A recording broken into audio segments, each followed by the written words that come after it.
On my birthday, my daughter gave me a glass of wine. I woke up in a nursing home. I had to do it, Mom, she said.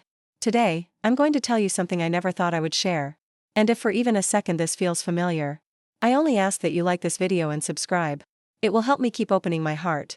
My name is Margaret Rose Sullivan, and at 73, I thought I understood what betrayal meant. I was wrong. The deepest cuts come from those we love most, wearing the mask of care while wielding the knife of abandonment. That birthday evening changed everything I believed about family, love, and my own worth as a human being. Let me take you back to that morning in my small apartment in Queens. The radiator clanged like an angry ghost, and the smell of Mrs. Chen's dumplings from downstairs mixed with the dampness that never quite left my walls. I shuffled to the kitchen in my worn slippers, the ones with the hole near the big toe that I kept meaning to replace but never did. My reflection caught in the toaster's chrome surface looked tired, older than my years, with silver hair that needed touching up and eyes that had seen too much disappointment. The coffee maker gurgled to life as I reached for my phone. Surely today, on my 73rd birthday, there would be a message. A call. Something. The screen remained stubbornly dark. I touched the calendar on my refrigerator, decorated with photos of my grandchildren, Sophie, now 22, with her bright smile and art student dreams, and Tommy, 16, who barely looked up from his phone anymore when I visited. I remember when those children would run to me with scraped knees and broken toys, believing grandma could fix anything. Now they lived in a world I didn't understand, full of screens and speed, while I moved through mine like a ghost they occasionally remembered existed. That morning, I dusted the good china I'd inherited from my mother. The blue roses on white porcelain still reminded me of Sunday dinners when my house was full of laughter and arguments and the beautiful chaos of family. I set 3 places at my small table, hoping against hope that my daughter Linda would remember, that maybe even my son Michael would surprise me with a visit from New Jersey. The phone finally rang at noon. Linda's voice sounded rushed, distracted by the honking traffic of Manhattan where she worked as a financial advisor. Happy birthday, Mom. Listen, I'm swamped today, but I'll try to stop by later. Don't make a big fuss. Don't make a fuss. For my own birthday. I held the phone after she hung up, feeling the familiar ache of being an inconvenience in my own daughter's life. But I clung to that word, try. Maybe she would come. Maybe this year would be different. I spent the afternoon preparing her favorite meal from childhood, roast chicken with rosemary, mashed potatoes with real butter, green beans the way she liked them with almonds. The apartment filled with familiar smells that took me back to when she was 12 and would help me stir the gravy, flour dusting her nose as she complained about homework. Where did that little girl go? When did she become this woman who spoke to me like I was a burden she carried reluctantly? The sun was setting behind the apartment buildings when Linda finally arrived at 7:30. She wore her expensive navy suit and carried a leather briefcase that probably cost more than I spent on groceries in 2 months.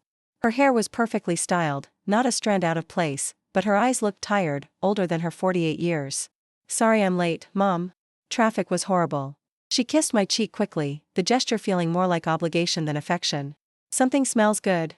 I wanted to tell her about the hours I'd spent cooking, about how I'd hoped we could talk like we used to, about how lonely these birthdays had become. Instead, I smiled and said, I made your favorite. During dinner, she checked her phone constantly. Work emails, she said. Important clients. I watched her pick at the food I'd made with love, and felt invisible sitting across from my own daughter. We talked about the weather, about the neighborhood, about everything except what mattered. Mom, she said suddenly, putting down her fork. We need to talk about your situation. My situation. As if I was a problem to be solved rather than a person to be cherished. What do you mean? You're getting older. This apartment isn't safe anymore. You fell last month, remember? What if something happens and nobody finds you? I had fallen, slipped on a wet spot in the bathroom after mopping. I'd called her, scared and embarrassed, and she'd sounded annoyed that I'd interrupted her workday. I'm fine, Linda. It was just a small fall. This time. But what about next time? She reached into her purse and pulled out a small bottle of red wine. Look, let's not argue on your birthday. I brought this to celebrate. The wine was expensive, I could tell from the label. French. The kind she drank at business dinners, not the type we used to share on special occasions. She poured 2 glasses, handing me one with what seemed like forced cheerfulness. To 73 years of wisdom, she said, raising her glass. I wanted to say, to family, but the words stuck in my throat. The wine tasted strange, sharper than I expected, with an aftertaste that reminded me of the medicine I'd taken when I had pneumonia years ago. But I sipped it anyway, grateful for any gesture of connection with my daughter. It's lovely, I lied, taking another sip. Thank you. Linda watched me drink with an intensity that made me uncomfortable. Finish it, Mom. It's good for you. Something about her tone made me pause. There was urgency there, almost anxiety. But the wine was making me sleepy, a warm drowsiness spreading through my limbs. My thoughts felt thick, slow, like walking through honey. I should probably head home, Linda said, standing up. Early meeting tomorrow. I tried to stand too, but my legs felt unsteady. The room seemed to tilt slightly, and I had to grab the table for support. I don't feel right, I mumbled. You're just tired, Mom. Why don't you lie down? The last thing I remember clearly was Linda helping me to the couch, her hands surprisingly strong as she guided me down. The apartment's familiar sounds, the neighbor's TV, the traffic outside, the building's old pipes, all seemed to fade into a strange, muffled distance. When I woke up, everything was wrong. The ceiling was different, white tiles instead of my cracked plaster. The smell was antiseptic, sharp with cleaning chemicals and something else I couldn't place. Medicine. Institutional food. Fear. I tried to sit up, but my body felt strange, weak. My head pounded, and my mouth tasted like cotton balls soaked in bitter medicine. Slowly, the room came into focus. Beige walls. A window with security mesh. A narrow bed with railings. A small dresser with none of my belongings. This was not my home. A woman in scrubs entered the room, her shoes squeaking against the linoleum floor. She had kind eyes but a professional smile that didn't reach them. Good morning, Mrs. Sullivan. I'm Nancy, your day nurse. How are you feeling? Where am I? My voice came out as a croak, barely recognizable. This isn't my apartment. You're at Sunset Manor Nursing Home, honey. You've been here for 2 days. Your daughter brought you in. Said you had a little episode. Episode. The word hung in the air like smoke. I tried to piece together what had happened, but everything after that wine remained frustratingly blank. I want to call my daughter. She's coming to visit this afternoon. Try to rest now. But rest was impossible. I lay in that narrow bed, staring at the ceiling tiles and trying to understand how my life had changed so completely in one night. The sounds around me were foreign, wheelchairs squeaking in hallways, televisions blaring game shows, someone crying in a nearby room. This was not where I belonged. When Linda finally appeared, she looked different somehow. More distant. She pulled up a plastic chair beside my bed and sat with her purse clutched in her lap like a shield. How are you feeling, Mom? Confused. Scared. I want to go home. I reached for her hand, but she pulled back slightly. What happened to me? Linda's eyes didn't meet mine. You had a reaction to some medication. The doctor said it would be safer for you to stay here while you recover. What medication? I don't take anything except my vitamins. Mom, you're confused. You've been taking several prescriptions. Don't you remember? Her voice carried a tone I'd never heard before, condescending, like she was talking to a child. But I wasn't confused. I knew exactly what I took every day, and it wasn't anything that would knock me unconscious for 2 days. The pieces were starting to form a picture I didn't want to see. I had to do it, Mom, Linda said suddenly, the words tumbling out in a rush. You can't live alone anymore. You're not safe. This place has nurses, activities, people your own age. You'll make friends. I didn't choose this. My voice was stronger now, anger cutting through the confusion. You drugged me and put me here without my consent. It wasn't drugs, it was just something to help you sleep while we moved you. For your own good. For my own good. The phrase felt like a slap. How many terrible things had been justified with those 4 words throughout history? I looked at my daughter, this woman I'd raised, loved, sacrificed for, and saw a stranger. Someone capable of betrayal so deep it took my breath away. Get me out of here. Mom, be reasonable. You signed the papers. I did not sign anything. Linda reached into her purse and pulled out a folder. Your signature is right here. The handwriting looked like mine, but shakier, uncertain. I had no memory of signing anything. When did I supposedly sign this? The night of your birthday. After dinner. After the wine. After I'd become drowsy and disoriented. After she'd made sure I was too impaired to understand what I was agreeing to. The betrayal was so complete, so calculated, that I couldn't speak for several moments. You planned this, I whispered finally. The dinner, the wine, the papers. All of it. Linda's face flushed, but she didn't deny it. I had to think about what was best for everyone. You're my responsibility now, and I can't worry about you every day. Responsibility. Not love, not care, not family obligation born from affection. Responsibility, like a debt she was eager to discharge. What about my apartment? My things? Michael and I cleaned it out. We donated most of your furniture. Your important papers are in storage. My life, packed away in boxes and donated to strangers. The kitchen table where I'd helped Linda with homework, the rocking chair where I'd nursed her through childhood fevers, the photo albums documenting decades of family moments, all gone, disposed of without my input. You had no right. Tears burned my eyes, but I wouldn't let them fall. Not in front of her. Not now. Mom, please try to understand. This is hard for me too. But her eyes told a different story. I saw relief there, and something else that made my chest tight with recognition. She looked like someone who'd just solved a problem that had been bothering her for a long time. That evening, alone in my institutional room, I tried to call Michael from the phone at the nurse's station. He answered on the fourth ring, his voice distracted. "Hey, Mom. Linda told me you're settling in okay. Michael, I need your help. I didn't agree to this. She brought me here against my will." A pause. Then, "Mom, you signed the papers." Linda showed me. I was drugged. "I don't remember signing anything." "Come on, Mom. Don't be dramatic. Linda wouldn't do that. Linda wouldn't do that." But she had. And my own son didn't believe me, or maybe didn't want to believe me because it was easier to let his sister handle the mom problem. "Please come visit me. We need to talk. I'll try to get out there soon. Things are crazy with work right now." Another promise to try. Another person in my family treating me like an item on their to-do list, something to get around to when more important things were finished. I hung up and walked slowly back to my room, past the common area where elderly residents sat in wheelchairs, staring at a television that no one seemed to be watching. Some called out greetings, but their words felt hollow, desperate for connection in this place that warehoused forgotten people.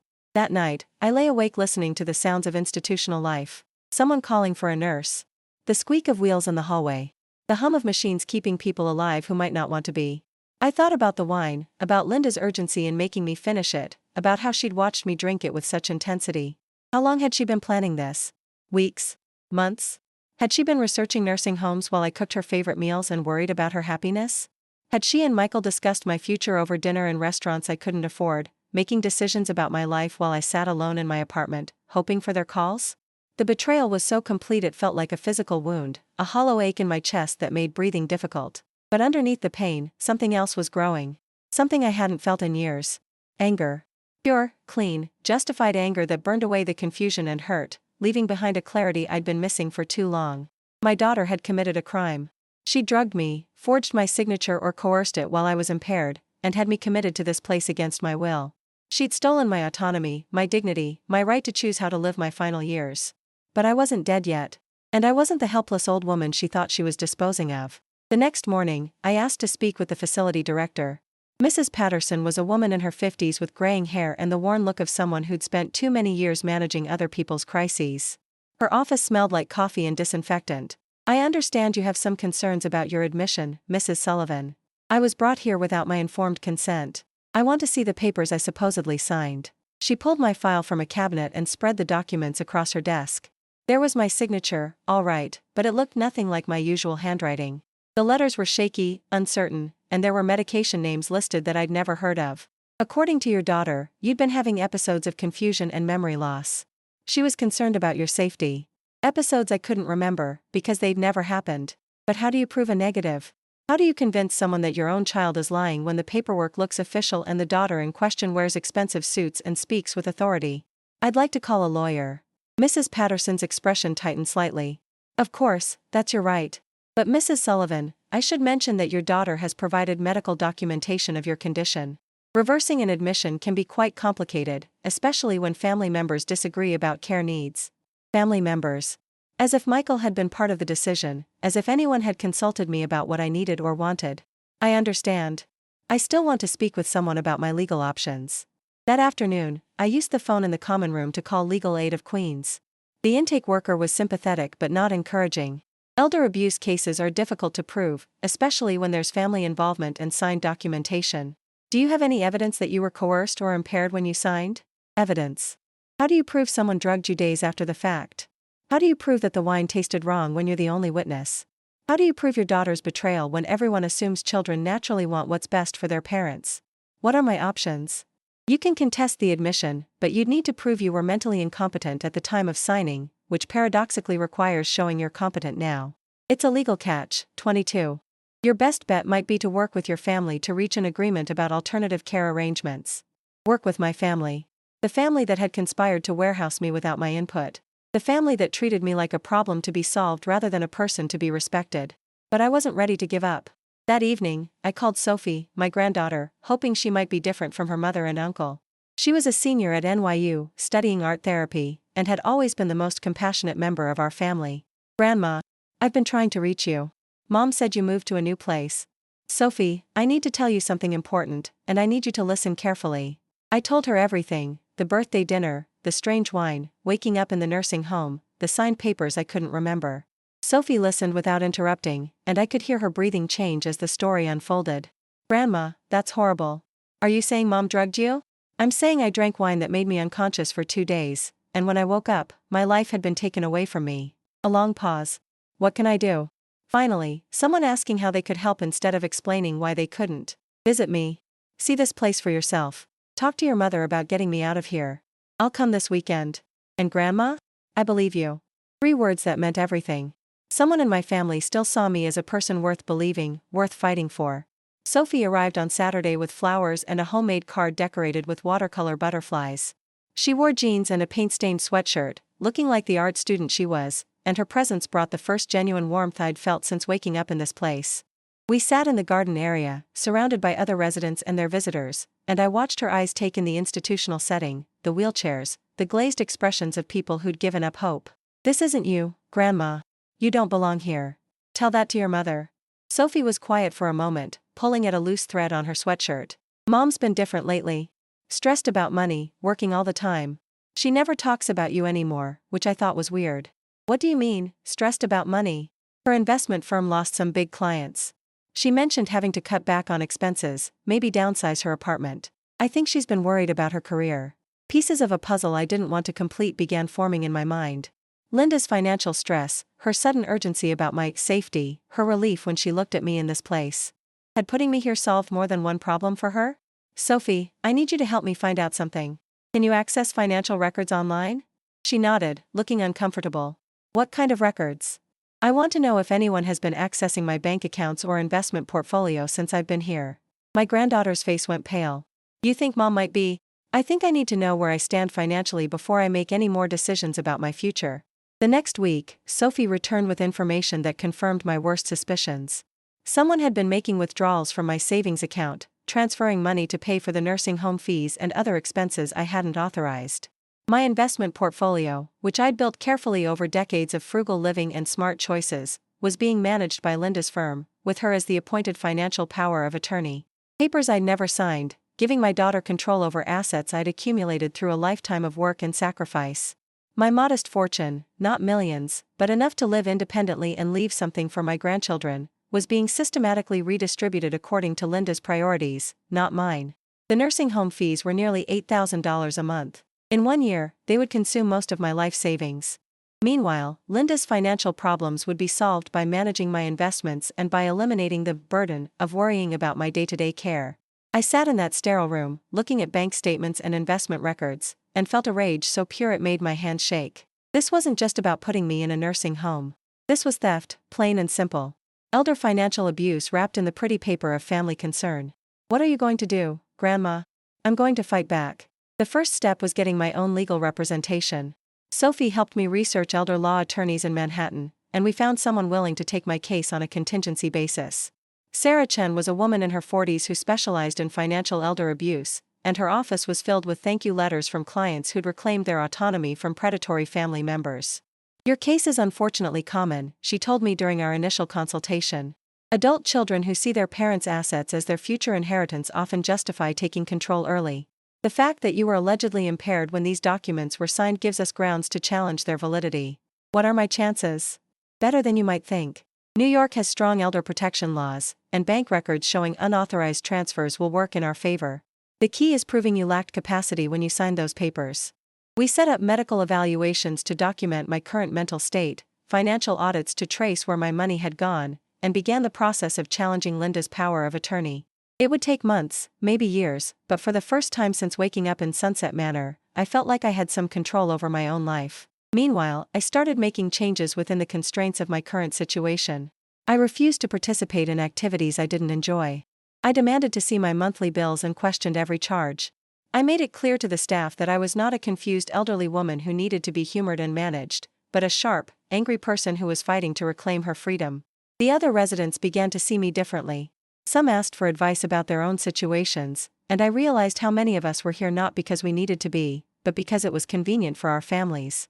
We formed an informal support group, sharing information about our rights and resources available to contest unwanted placements. Linda's visits became less frequent and more tense. She could sense the change in me, the way I no longer accepted her explanations at face value or showed gratitude for her sacrifice in managing my care. You seem different, Mom. Angrier. I seem like someone who's finally waking up. The doctors here think you might benefit from some medication to help with anxiety and adjustment issues. More medication. Of course. Keep the troublemakers sedated and compliant. I'm not taking anything unless my own doctor prescribes it. I'm handling your medical care now. It's easier to coordinate everything through the facility. No, you're not. I'm getting my own doctor and making my own medical decisions. Linda's face flushed with the frustrated look of someone whose carefully constructed plans were falling apart. Mom, you're being difficult. The staff here knows what's best for residents with your condition. What condition is that, exactly? Being inconvenient? We stared at each other across the visitors' table like two generals planning their next moves.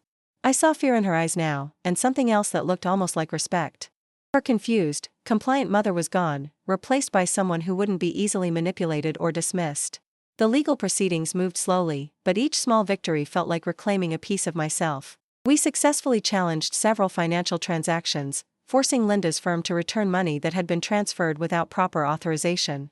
We documented discrepancies in the medical evaluations that had supposedly justified my placement. Most importantly, we established that I was mentally competent and had been at the time of my admission.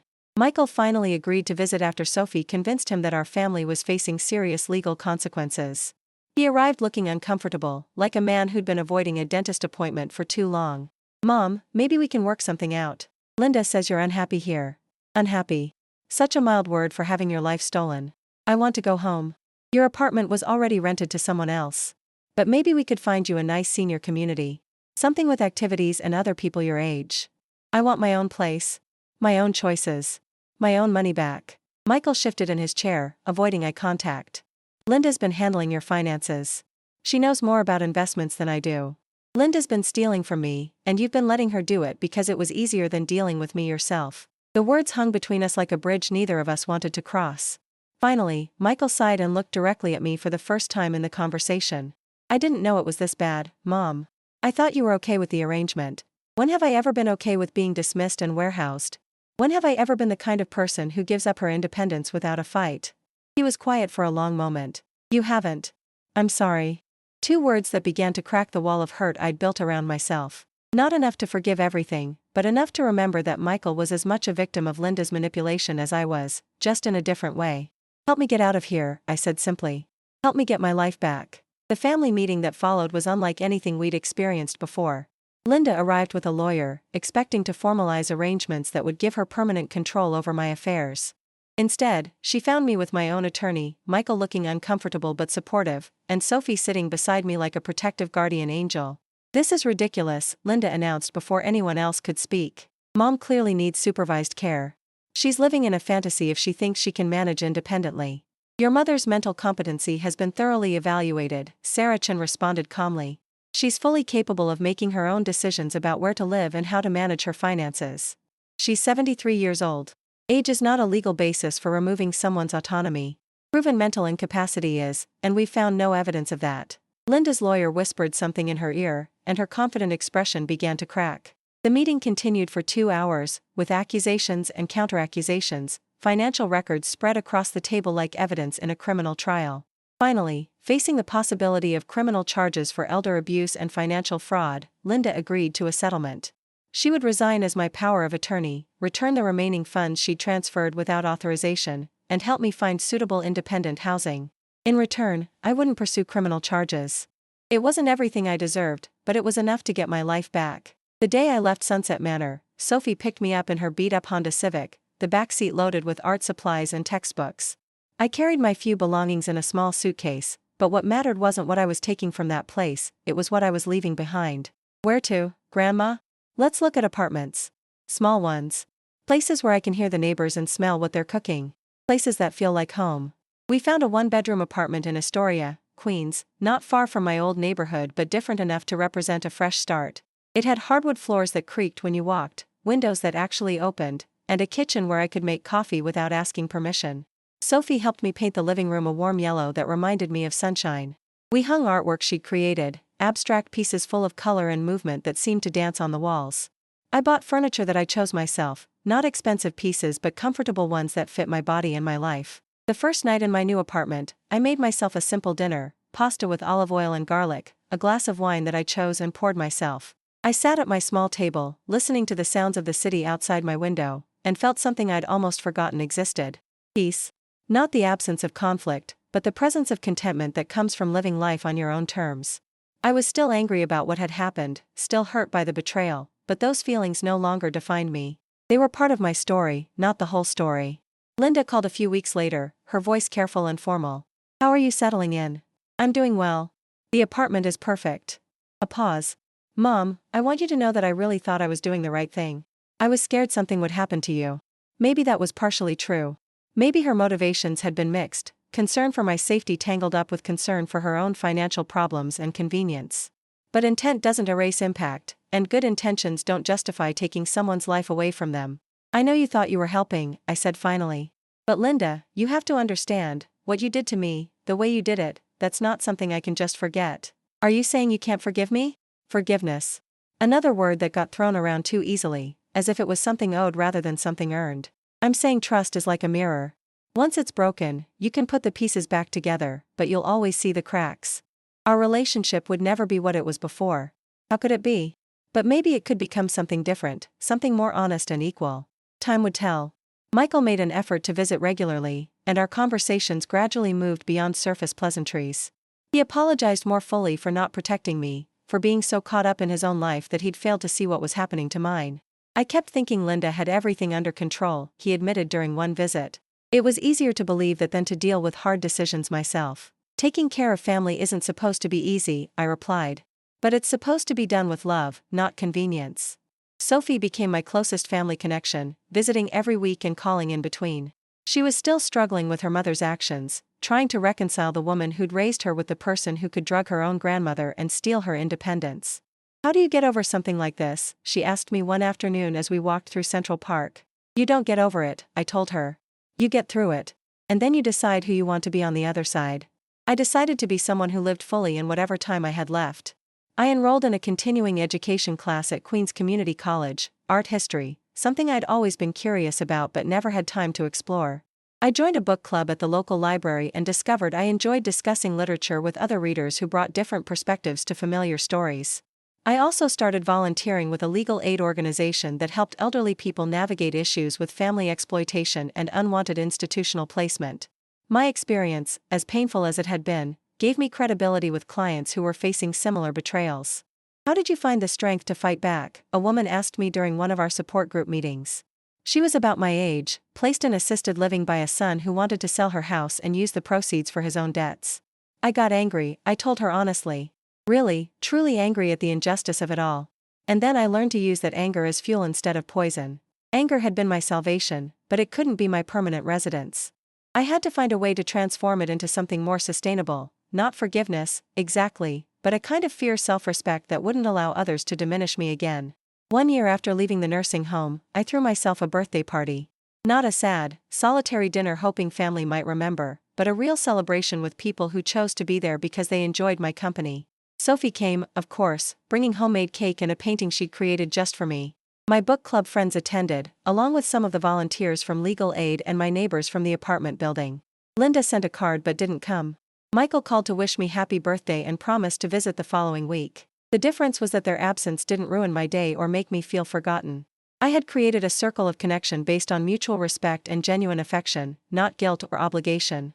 As I blew out the candles on my cake, 74 of them, each one representing a year of experiences, mistakes, lessons, and growth, I made a wish not for reconciliation with my children, but for continued strength to live authentically, whatever that might bring. The evening wound down with Sophie and me sitting on my small balcony, sharing the last of the wine I had chosen and poured myself, in glasses that belonged to me, in a place I had picked and paid for with my own money. "Do you think Mom will ever really understand what she did?" Sophie asked. "I don't know. But more importantly, I understand what I did." "What do you mean?" I fought back. I refused to disappear quietly. I reclaimed my right to exist on my own terms. I sipped my wine, tasting freedom in every drop. "That's not something anyone can take away from me again." Sophie smiled, the same bright expression I remembered from her childhood, but deeper now, informed by experience and hard-won wisdom. "You're pretty amazing, Grandma." "I'm pretty angry," I corrected with a laugh. But I've learned to make anger work for me instead of against me. We sat in comfortable silence, watching the city lights twinkle below us. Somewhere in those lights were other elderly people fighting for their dignity, other families struggling with complicated love and selfish impulses, other daughters and sons who confused control with care. My story wasn't unique, but it was mine. And claiming ownership of it, the painful parts as well as the triumphant ones, had been the key to reclaiming ownership of my life. 2 years later, I received an unexpected phone call from a documentary filmmaker who had heard about my case through the legal aid organization. She was working on a project about elder abuse within families and wanted to interview me about my experience. "I'm not sure I'm ready to be that public about what happened," I told her initially. "Would it help to know that your story could prevent other people from going through the same thing?" I thought about the women in our support group, the clients I worked with who were still trapped in situations they couldn't escape, the elderly people who disappeared into institutions every day because no one was willing to fight for their rights. "Tell me more about the project." The documentary, when it aired, brought my story to a national audience. The response was overwhelming, hundreds of emails and letters from people who had experienced similar betrayals, from family members who recognized themselves in Linda and Michael and wanted to do better, from healthcare workers and legal professionals who dealt with these issues daily. But the message that meant the most came from a 70-year-old woman in California whose son had been pressuring her to move into assisted living so he could access her home's equity. "Watching your interview gave me the courage to say no," she wrote. "I hired my own lawyer and I'm fighting back. Thank you for showing me it was possible." That letter reminded me why I'd chosen to speak publicly about something so personal and painful. Not for revenge or vindication, but for the possibility that my refusal to disappear quietly could help someone else refuse to disappear as well. Linda watched the documentary. I know because Sophie told me she'd called her, upset and embarrassed by the public attention. She still framed the conversation around her own discomfort rather than the harm she'd caused, but Sophie said she seemed genuinely shocked by some of the details, particularly the financial aspects that the documentary had thoroughly documented. "I think she convinced herself it was all about keeping you safe," Sophie reported. "She seems surprised that people see it as theft." Self-deception is a powerful force. It allows people to do terrible things while maintaining their self-image as good, caring individuals. Linda had needed to believe her own narrative, the concerned daughter making tough decisions for her mother's welfare, so completely that she'd lost sight of the actual impact of her actions. I felt sorry for her, in a way. Living with that level of self-deception must be exhausting, always having to construct elaborate justifications for behavior that simpler explanations, greed, selfishness, fear, would cover more honestly. But my pity for her situation didn't extend to forgiveness. Some betrayals are too complete, too calculated, too devastating to be erased by understanding or time. Michael made more genuine efforts to rebuild our relationship. He visited regularly, helped with practical matters when I needed assistance, and most importantly, he listened when I talked about the ongoing effects of what had happened. He didn't rush me toward forgiveness or suggest I should move on, for the sake of family peace. "I failed you," he said during one visit, the words simple but weighted with genuine remorse. "I was so focused on avoiding conflict with Linda that I didn't protect you when you needed it." "Yes, you did fail me," I agreed. "But you're not failing me now." It wasn't absolution, but it was acknowledgement of reality and effort to do better. That was the foundation on which we slowly rebuilt trust. My third birthday after leaving the nursing home was my best celebration in decades. Sophie organized a surprise party at a community center in Queens, and more than 50 people attended, friends from my various activities, fellow volunteers, neighbors, even some of the women from our support group who had become genuine friends. Michael came with his whole family, including teenagers who actually seemed interested in talking with their grandmother instead of tolerating her presence. Linda didn't attend, but she sent a card with a handwritten note that was more honest than anything she'd said to me in years. "I know I can't undo what I did," she wrote. "I know sorry isn't enough. But I want you to know that seeing you thrive and fight back has taught me things about strength I never understood before. I'm proud of you, even if I lost the right to say that." It wasn't an apology exactly, but it was recognition. For the first time, she acknowledged my strength rather than focusing on her own pain or embarrassment. It was a small step, but it was something. The documentary had one unexpected consequence. Publishers began contacting me about writing a book about my experience. Initially, I dismissed the idea. I was a retired bookkeeper from Queens, not a writer. But Sophie encouraged me to consider it. "Your story could help so many people, Grandma. And you tell it better than anyone." I started writing late at night in my quiet apartment, pecking out chapters on a laptop Sophie helped me choose. The words came slowly at first, then in rushing torrents as I relived experiences I'd tried to forget and explored emotions I'd been too angry or hurt to examine fully.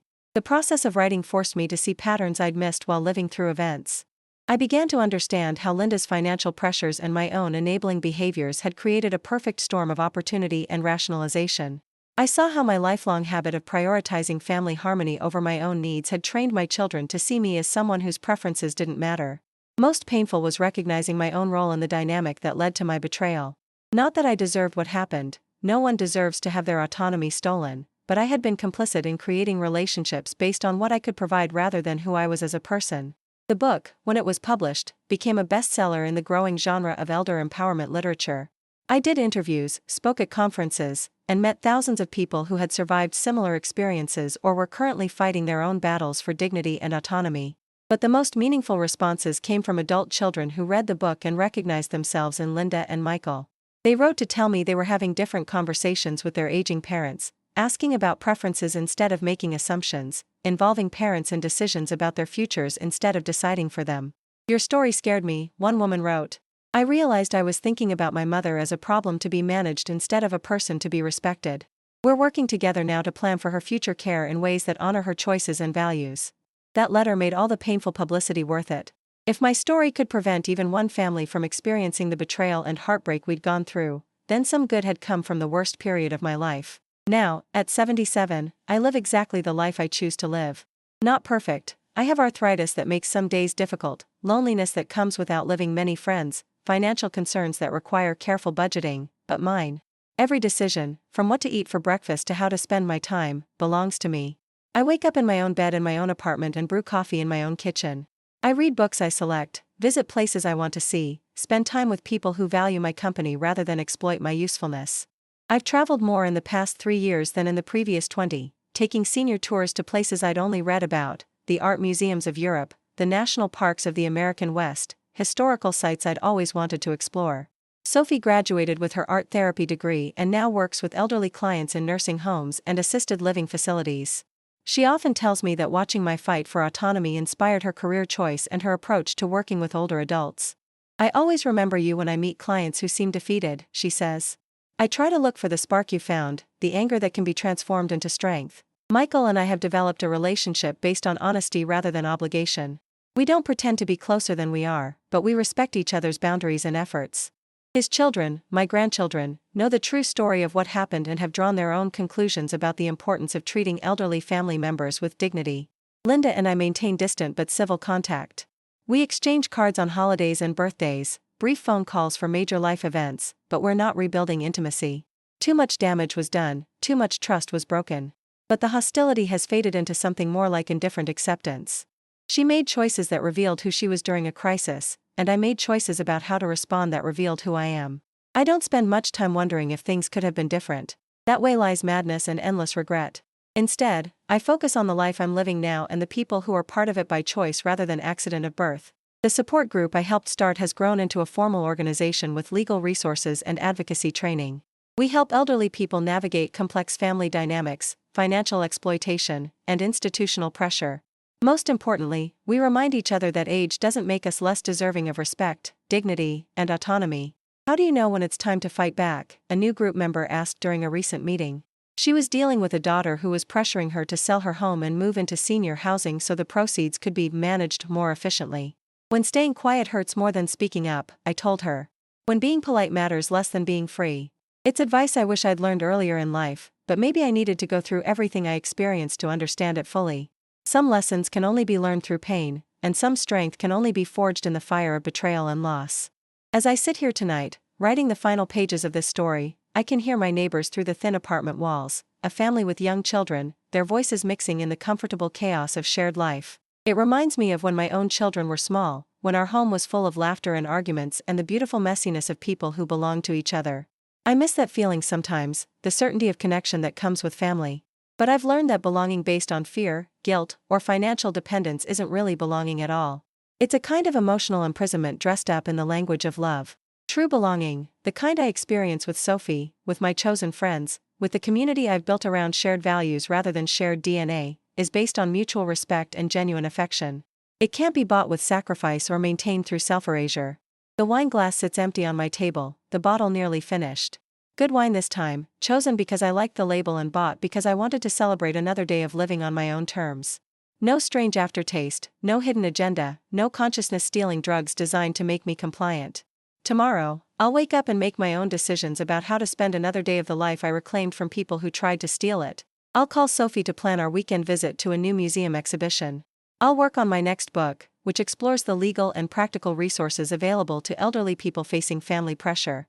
I'll water the plants on my balcony and maybe call one of the women from our support group who's struggling with a difficult decision about her own future.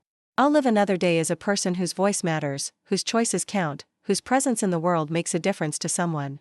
Not because of what I can provide or what problems I can solve, but because of who I am, a 77-year-old woman who refused to disappear quietly when her family tried to erase her.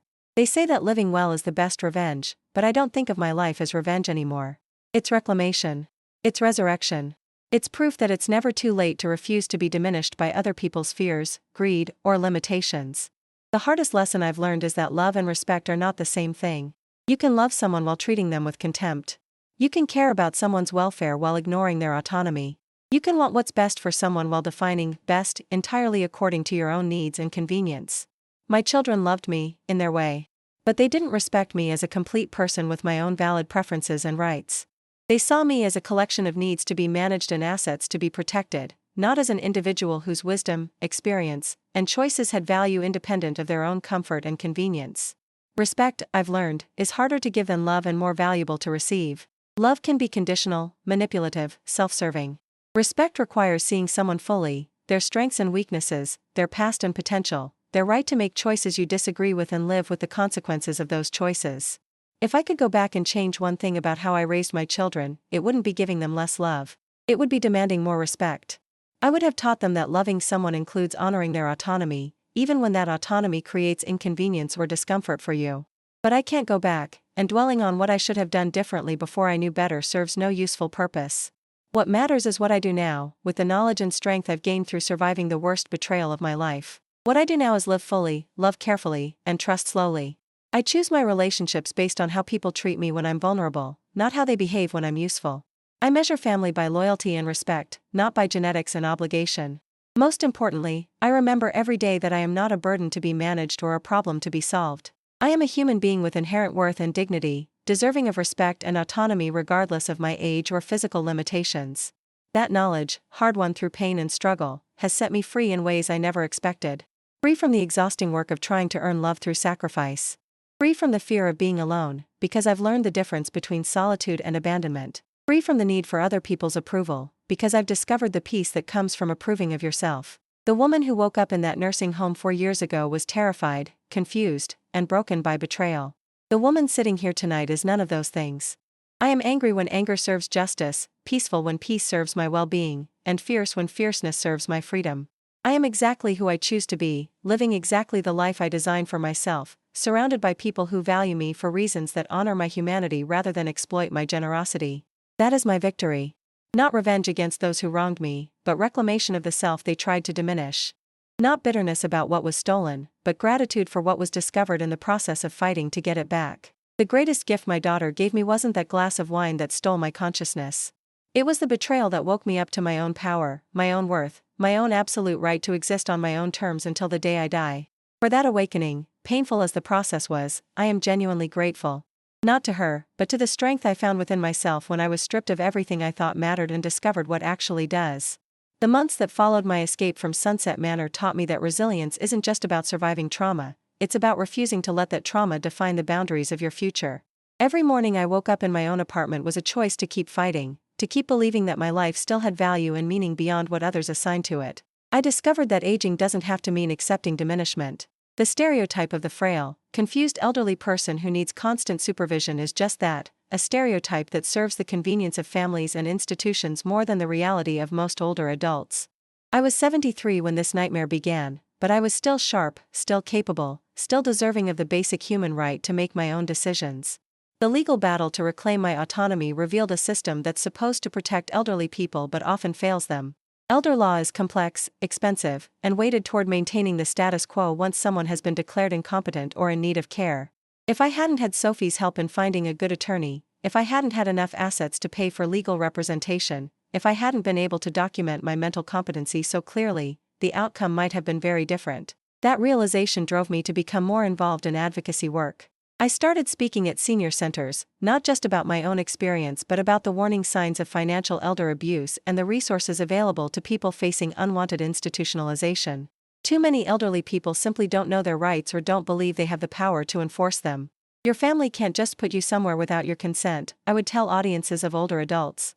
They can't take control of your finances without proper legal authority. They can't make medical decisions for you unless you're truly incapable of making them yourself. And if they do any of these things illegally, there are people who will help you fight back. The response was always mixed. Some people seemed energized by this information, straightening in their chairs and asking detailed questions about legal resources. Others looked skeptical or frightened, as if the very idea of challenging their adult children was unthinkable. But what if they stop visiting? One woman asked during a presentation at a community center in Brooklyn. What if I make them angry and they cut me off completely? It was a heartbreaking question because it revealed how many elderly people feel they must choose between autonomy and connection, as if demanding basic respect means losing their family's love entirely. Then you'll know where you really stood with them all along, I answered gently. Family that loves you wants what's best for you, not what's easiest for them. Real love doesn't disappear because you assert your right to make your own choices. But I understood her fear. The thought of being completely alone in the world is terrifying at any age, and becomes more acute as we get older and our social circles naturally shrink. Many elderly people accept inappropriate treatment from family members because they believe the alternative is total isolation. What I learned through my own experience is that isolation imposed by others is far more damaging than solitude chosen for yourself. In the nursing home, surrounded by people all day, I felt more alone than I ever had in my own apartment. The difference was agency, the power to control my own environment, schedule, and social interactions. My new life wasn't without challenges. Managing my own finances required learning new technologies and systems that banks had implemented while I wasn't paying attention. Simple tasks like online banking or digital bill paying felt overwhelming at first, and I had to swallow my pride and ask Sophie to teach me things that younger people took for granted. But each small victory in mastering these practical skills felt like reclaiming another piece of my independence. The first time I successfully paid all my bills online without help, I felt a surge of pride that reminded me of how it felt to balance my first bank statement as a young woman. Physical challenges were more difficult to overcome. The arthritis in my hands made some tasks painful, and I had to learn to ask for help with things like opening jars or lifting heavy objects. But the key difference was that now I was asking for help on my own terms, from people who respected my overall autonomy even as they assisted with specific limitations. I hired a cleaning service to come twice a month, not because my family thought I couldn't keep house, but because I decided I'd rather spend my energy on activities I enjoyed more than scrubbing bathrooms. I had groceries delivered sometimes, not because someone else thought I shouldn't drive, but because it was convenient and freed up time for other pursuits. These accommodations to aging weren't defeats, they were choices made by someone who understood the difference between accepting help and accepting helplessness. The relationship with Linda remained complicated and distant. She made occasional attempts to rebuild connection, usually around holidays or family events, but they felt forced and awkward. During one phone conversation, she mentioned that she'd been seeing a therapist to process what had happened. She says I have issues with control and boundaries, Linda told me, as if this was a surprising revelation rather than something I'd been experiencing firsthand for decades. That must be difficult to hear, I replied neutrally. I really thought I was helping you, Mom. I keep trying to understand how things went so wrong. The conversation revealed that Linda was still focused primarily on her own emotional experience rather than the impact of her actions on me. She wanted absolution, forgiveness, a return to the way things used to be. What she couldn't seem to grasp was that the way things used to be, with me accepting whatever treatment she deemed appropriate, was precisely the problem. I'm glad you're getting help, I told her finally. But Linda, I need you to understand that this isn't something that can be fixed with apologies or explanations. This is something we both have to live with and learn from. Michael's approach was more direct and ultimately more effective. He acknowledged what had happened without trying to minimize it or explain it away. He made consistent efforts to treat me as an equal in our relationship rather than as someone who needed his protection or management. I want to know what you want, not what I think you should want, he said during one visit, and those words meant more to me than any elaborate apology could have. We developed new traditions and routines that honored both our connection and my independence. He would call before visiting rather than dropping by unannounced. He'd ask if I needed help with anything rather than assuming what I might need. Small gestures, but they communicated respect for my autonomy in ways that felt healing. His children, my grandchildren aside from Sophie, began reaching out more as they got older and understood better what had happened to me. Tommy, now in college, wrote me a letter that brought tears to my eyes. "I'm sorry I was so disconnected when I was younger," he wrote. "I didn't understand how hard it must have been for you when everyone treated you like you didn't matter. I want you to know that you matter to me, and I'm proud of how you fought back." These moments of connection with family members who chose to see me as a full person rather than a problem to be managed reminded me that not all family relationships are destined to be sources of pain. Some can evolve, grow, and become healthier over time if both parties are willing to do the work. The book's success brought unexpected opportunities and responsibilities. I was invited to testify before a state legislative committee considering stronger protections for elderly people facing financial abuse. The experience was intimidating but empowering, sitting at that long table, speaking into microphones, telling my story to lawmakers who had the power to help other people avoid what I'd gone through. Elder abuse is not just a family problem, I told the committee.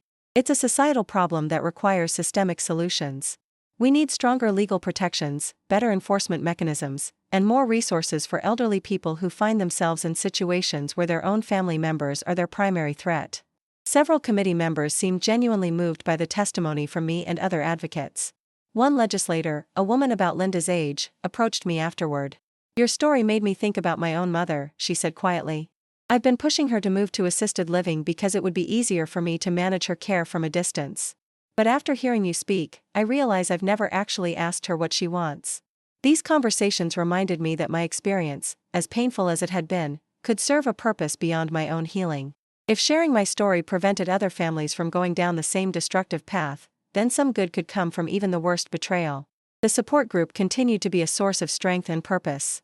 We met weekly in the basement of a community center, a circle of folding chairs where women and men shared stories that were often remarkably similar to mine. Adult children who treated their parents like problems to be solved. Nursing home placements made without consent. Financial abuse disguised as financial management. But we also shared victories. Legal battles won. Unwanted placements reversed. Family relationships rebuilt on more honest and respectful foundations.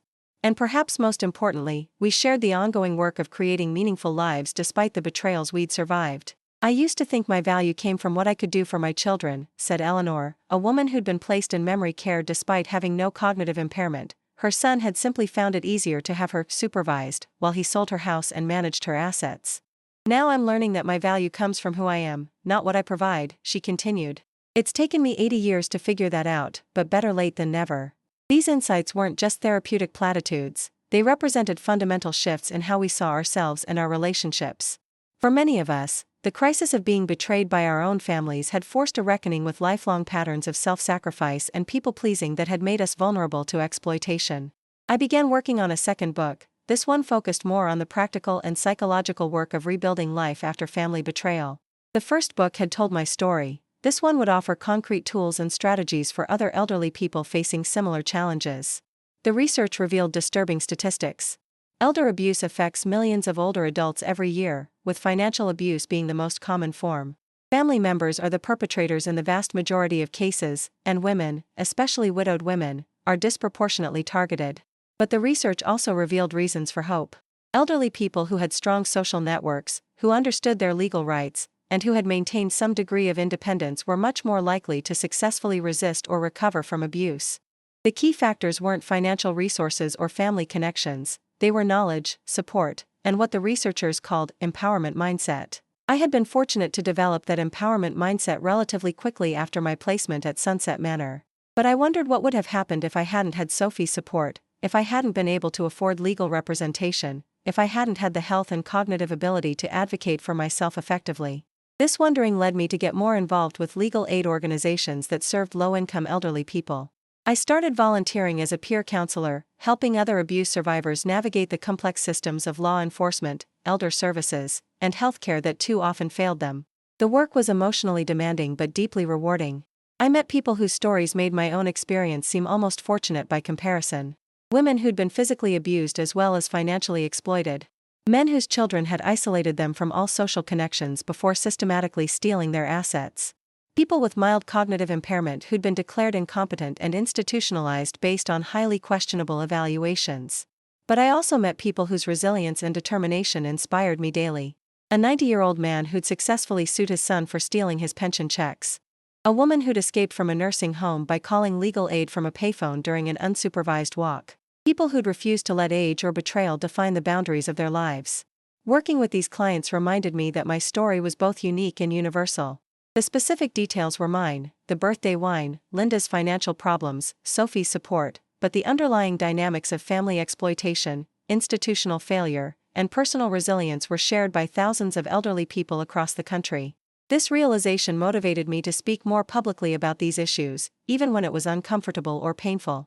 I did radio interviews, wrote opinion pieces for newspapers, participated in documentary projects beyond my own. Each time I told my story, I hoped it would reach someone who needed to hear it, either an elderly person who needed encouragement to fight back, or an adult child who needed to recognize the harm they might be causing. The responses to this advocacy work were overwhelmingly positive, but there were also critics. Some people accused me of being bitter, vindictive, or anti-family. A few letters and emails suggested that I should be grateful for my children's concern and stop causing trouble for families that were just trying to do their best in difficult circumstances. These criticisms stung, particularly because they echoed some of my own lingering doubts about whether I was being too harsh in my judgment of Linda's actions. But I had learned to distinguish between appropriate guilt and manipulative gaslighting. The fact that some people were uncomfortable with my refusal to quietly accept abuse didn't make that abuse any more acceptable. "You're threatening a whole system," Sophie observed during one of our weekly dinners. "When you refuse to play the role of the grateful victim, it makes other people question their own assumptions about aging, family, and power." She was right.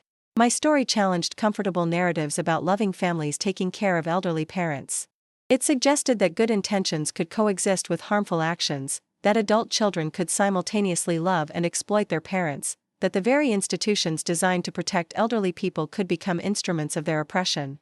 These were uncomfortable truths that many people preferred not to examine too closely, especially if they had aging parents or were beginning to confront their own mortality. But I couldn't let other people's discomfort silence me. Too many elderly people were suffering in isolation, believing they had no choice but to accept whatever their families decided for them. If my willingness to speak uncomfortable truths could help even one person recognize their own worth and fight for their own autonomy, then the criticism was a small price to pay. As I approached my 78th birthday, I found myself reflecting on the journey that had begun with that glass of drugged wine 4 years earlier. The woman who had woken up in Sunset Manor felt like a different person, not because I'd changed fundamentally, but because I'd finally allowed my true self to emerge from beneath decades of family-pleasing and self-sacrifice. The birthday celebration I planned for myself reflected this transformation. Instead of hoping family might remember and visit, I organized a potluck dinner for the community I'd built around shared values and mutual respect. The guest list included friends from my book club, fellow volunteers from legal aid, neighbors from my apartment building, and several women from our support group. Sophie helped with the planning, but this wasn't her party for me, it was my party for myself and the people who'd chosen to be part of my life. Linda sent flowers with a card saying she was thinking of me, which felt appropriate for our current relationship. Michael called to wish me happy birthday and promised to visit the following weekend, which also felt honest and comfortable. The absence of elaborate family celebrations wasn't a source of sadness anymore. I had learned the difference between being alone and being lonely, between isolation and solitude, between abandonment and independence.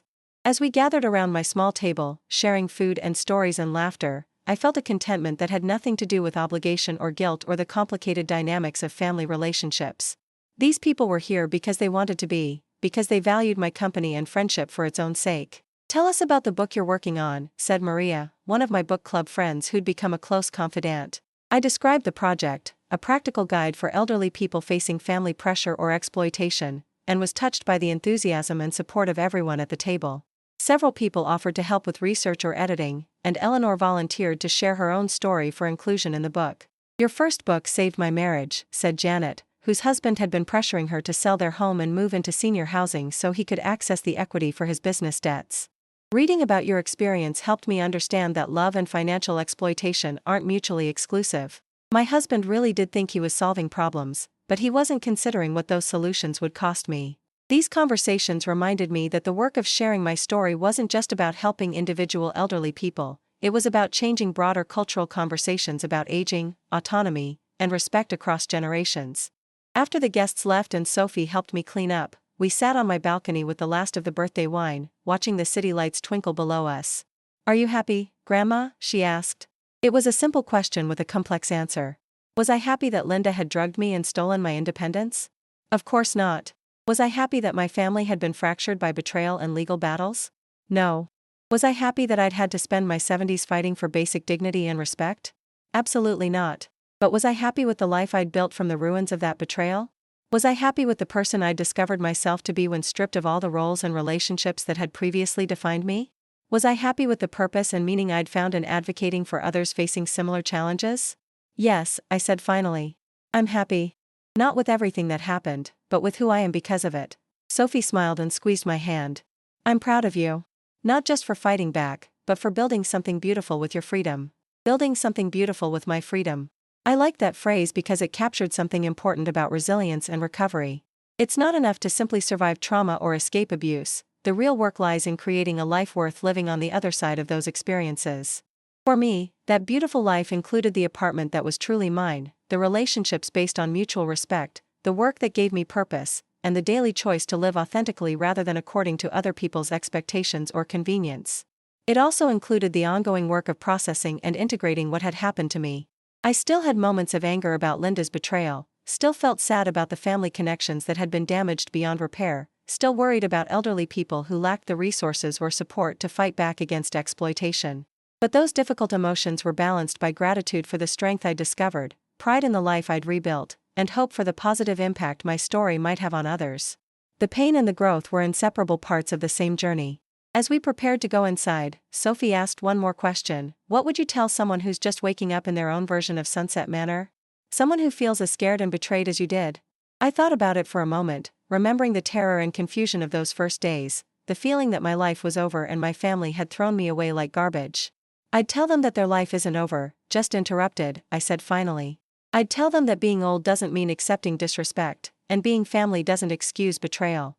I'd tell them that anger can be a gift if you use it as fuel instead of poison. I paused, watching a plane's lights blink across the dark sky, carrying people toward destinations I'd never see but could still imagine. Most importantly, I'd tell them that it's never too late to become the person you were meant to be before other people's expectations got in the way.